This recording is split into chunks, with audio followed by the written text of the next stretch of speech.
dito, nandito yung biniling bibi ni Madam Liway. Ayan, at nandito mayroon pa rin tayong mga maliliit dito guys. Ayan, oh. Mayroon tayong isang inahin dito.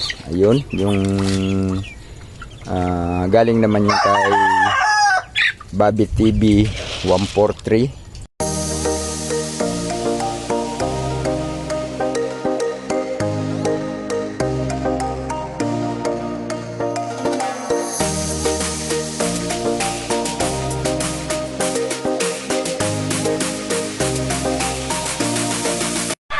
Yun guys, isang panibagong araw, isang pinagpalang umaga sa inyong lahat at magandang araw. Medyo makulimlim at tayo ngayon ay may ginagawa guys, at sa ngayon ay meron tayong mga activities, pero ngayon lang ako magbibideo dahil gusto ko lang na ipakita sa inyo kung paano kung i-entertain, kung paano kung tinutulungan sila dito sa kanilang mga bisita na nakakarami, at mamaya ipapakita ko sa inyo. So ngayon guys, ipapakita ko muna sa inyo ang aking ginagawa. Go! At ayan guys, dito ako gumagawa. Mayroon akong ginagawa dito na ayan, oh. Bali 2 pirasong manok ang aking kinatay. So dito guys, mamaya magpapakain ako ng aking mga manok. Ipapakita ko pa sa inyo ang aking mga alaga na natitira. Pero marami-rami na rin kami nakakatay, pero yun nga, mayroon nga tayong mga bisita kaya nagbawas tayo ng 2 piraso. At ayan, so mamaya ipapakita ko sa inyo ang mga bisita ni JP Alivio Vlog na mga supporter ng Edsinyan or mga Edsinyan supporters. So shout out sa inyong lahat at ipagpapatuloy ko muna itong aking ginagawa guys. So ito na guys, at natadtad ko na, nachap-chap ko na yung aking kinatay na 2 manok. At hindi ko na isinama ang mga paa nila guys dahil wala, ganun din naman, scratch din naman yan palagi eh. Ayan, oh, 4 na paa. Tapos ayan, puro sila ng itlog guys. At ayan, oh, so mapapakinabangan din yung itlog na yan. Sasama lang natin yan sa luto. At ito'y dadalhin yata nila guys kung saan sila pupunta, at mamaya yata ay pupunta dito si Papa Eds, at kung may time tayo siguro ipapakita ko sa inyo. At nandoon sila guys sa loob.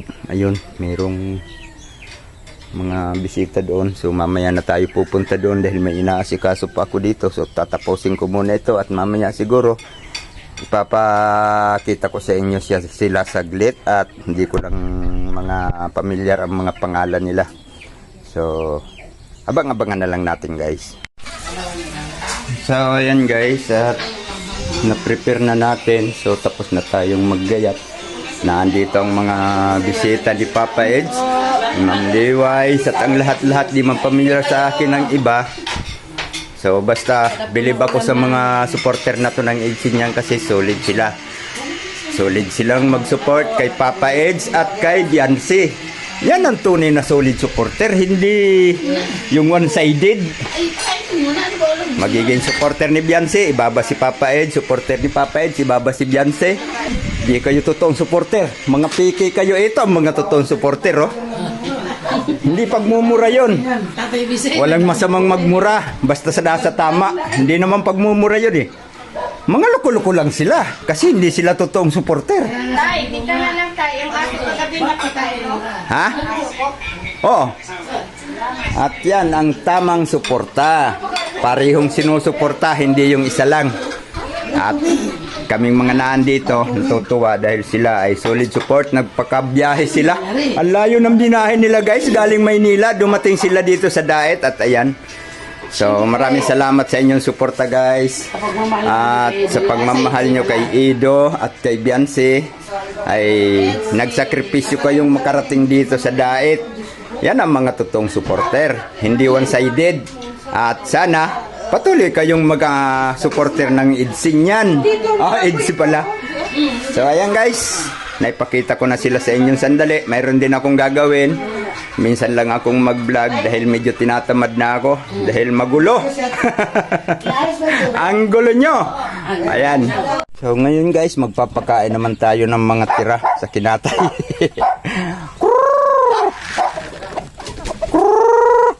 Ayan. So medyo marami-rami pa. Marami-rami pang kaunti. Ayan. At mayroon tayo diyang isang barako na ayan. Siya ang tiga bigay ng pamparami. At ayan, ilan na lang ang natitira pero kahit pa paano ay mayroon pa diyang masasaid. Pero siguro next time na ulit dahil hindi pa nangingitlog pa tong 4 na to ay 5. Yang 5 babae na yan guys, nangingitlog yan ngayon. As in, hindi sila pwedeng pakialman. Yung mga napakialman natin na nangingitlog, medyo itsapwira yun sa bilang dahil hindi maganda ang performance nila. Pero itong mga to, medyo magaganda ang performance ng mga to. Kaya, andyan, natitira sila. Pero itong dalawang ito guys, malamang, masisintensyahan din yung dalawang yan pag hindi sila nag-ayos. At, siyempre, tuloy ko muna ang aking gagawin guys.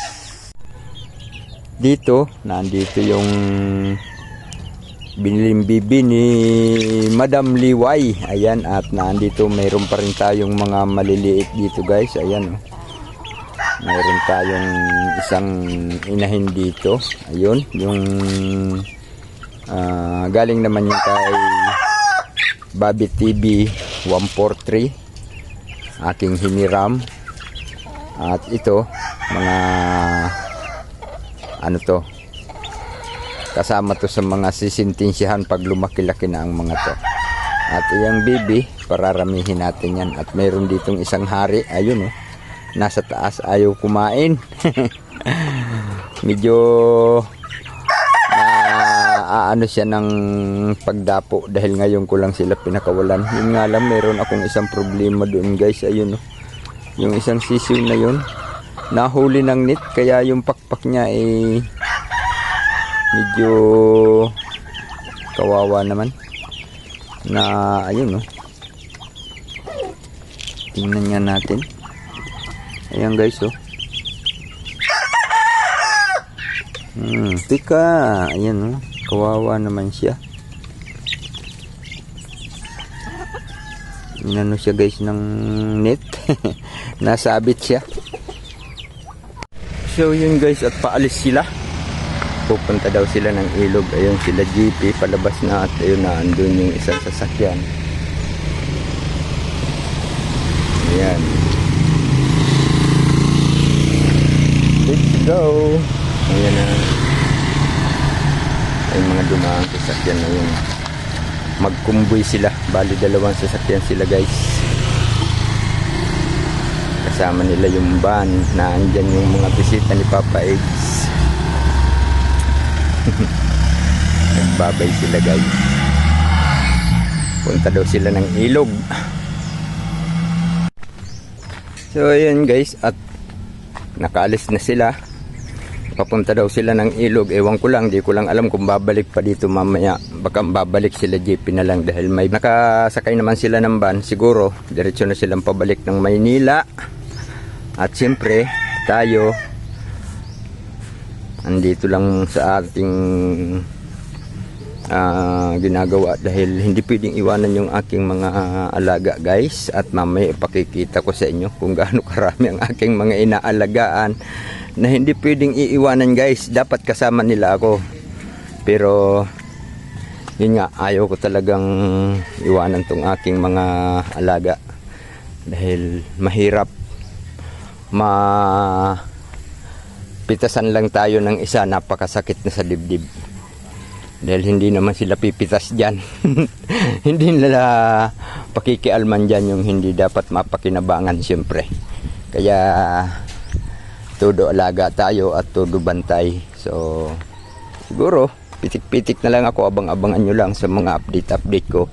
Medyo nawawalan na ako ng gana mag YouTube guys dahil yun nga, hindi makabuelo. At isa pa, wala rin kwinte. Pero nagpapasalamat ako kay Ma'am Nance at kay Ann Ramirez Siner sa magandang suporta nila sa akin kasama ang pagbibigay ng biyaya. So maraming salamat Ma'am Nance, at pagpasensyahan nyo na medyo madalang. Talagang ang pagbablog ko ay parang magbablog pag may pagkakataon, pero pag wala, dito lang.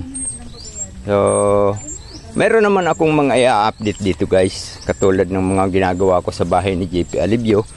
At siguro pag mayroon ng mga tuloy-tuloy na gawa, i-update ko kayo. Pero sa ngayon kasi hindi kami nakakagawa ng maayos dahil nga panay ang ulan. Tulad ngayon, umulan kagabi imbis na matigas na ang lupa, at ayan, naging putik na naman. So siguro pag may time, mag-a-update din tayo. Pero maraming salamat talaga dyan kay Ma'am Nance at Ann Ramirez Siner, at sa lahat ng mga nakasuporta. Maraming salamat sa inyo na talagang medyo tamad na ang inyong Taybisay.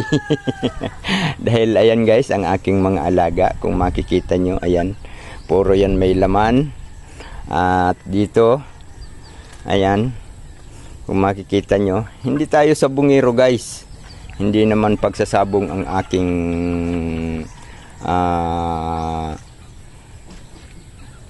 purpose nito, kundi para magkaroon ng kaunting income, hindi sa pagsasabong. Dahil ang sabong, hindi tayo sure kung mananalo o matatalo. Ang importante, mayroon tayong alaga na pwedeng pagkakitaan. Tulad nito guys, mga ilang buwan na lang siguro, kung may gustong bumili, open yan. Dahil yan ang kalakaran ko sa aking mga alaga. Hindi ako nagsasabong, pero nag-aalaga ako ng panabong dahil ibinibinta ko. At yung mga babae naman na hindi masyadong mapapakinabangan, ayun, sentensya kaagad, tigok. Tulad niyan guys, ito, bardado ito. Ayan o. Inalagaan ko lang dahil makakakuha ako ng lahi niyan, at siyempre makakapagpresyo tayo ng maganda. Ayan ang mga alaga ko guys, at ayun, may nangingitlog doon sa ilalim ng ayun, sa may ibabaw ng alaga, ng aso. Ayan ang aso nasa baba, nasa itaas. Manok na nangingitlog. At sa totoo lang guys, marami ako ngayong paparating na mga manok. At may mga sisiw akong inaalagaan. Ito, mga going to preparation na yan. Ayan, preparasyon na lang yan. At yung dalawang yun na dumalaga, nangingitlog yun, parehas nung kinatay, nangingitlog din. Dito pala sa bandang dulo guys, meron pa tayo ditong 7 piraso ng mga ayan, medyo malalaki-laki na sila. Sila ay nasa mga ano na sila, 1 buwan at kalahati siguro ang mga to, dahil ito'y nag-aano pa lang, anong tawag dito, katatanggal ko lang ng inahin, bagong tali. Ayan, at doon sa kabila ay meron pa din. At dito meron tayong sisiw na 10 piraso. Ayan, mga high class ito guys. Ayan, mga quality class to. At dito may nangingitlog. Ayan, may isa dyan na nangingitlog. At ayun, may isa pa doon, bali 2 nangingitlog. So meron pa doong nangingitlog sa putol na anong tawag dito, container. May 5 itlog dyan. At ang nangingitlog dyan, ayun, yung may puti, yung kulay pula na may puti, yung naglalakad na yun ang nangingitlog dyan. At tapos na siyang mangitlog, kaya 5 na ang itlog dyan. At dito guys, meron tayong 3 pirasong naglilimlim. Ayan, oh. Itong isang ito guys, kay Rex yan. Rex, shout out sa iyo dyan at naglimlim na yung manok mo. At ito guys, mayroon ding naglilimlim dito, bumaba lang. Ayan, ang dami niyang itlog. At dito, mayroon pa, bumaba din yung naglilimlim dito. At ayan, marami ding itlog. Ayan, oh. Kung makikita nyo guys, puro yan naglilimlim at malapit na yan. Mga pizza 15 guys. Halos magkakasunod yan, 3 yan. Mauuna siguro dyan yung kay Rex na inahin. At yun, yan ang tanging pinagkakaabalahan ko dito guys tuwing umaga. At hindi ko nga lang ina-update dahil medyo tamad na tayong mag-video. At nakapag-video lang ako ngayon dahil natutuwa ako sa mga bisita ni Papa Edge na dito lahat pumunta kay JP Alivio Vlog. At ayun nga, na kadaupang palad natin sila Miss Liway, Lani at iba pa. So salamat sa inyong mga suporta. At siyempre sa lahat ng mga nakasuporta dyan, maraming salamat din sa inyong lahat, lalong lalo na kay Ma'am Nan. Inuulit ko, maraming salamat Ma'am Nan. Shout out din nga pala kay Lula Bing at sa Solid Kilig Idsi Boys. Mega love shout out sa inyo. Pilcap, Nimrod, at Amigo Mix Vlog, mega love shout out. So maraming salamat sa inyong lahat guys. At sana suportahan nyo rin ako tuwing may i-update ako sa aking mga kaganapan dito. Alright guys, thank you so much. God bless us. Babus.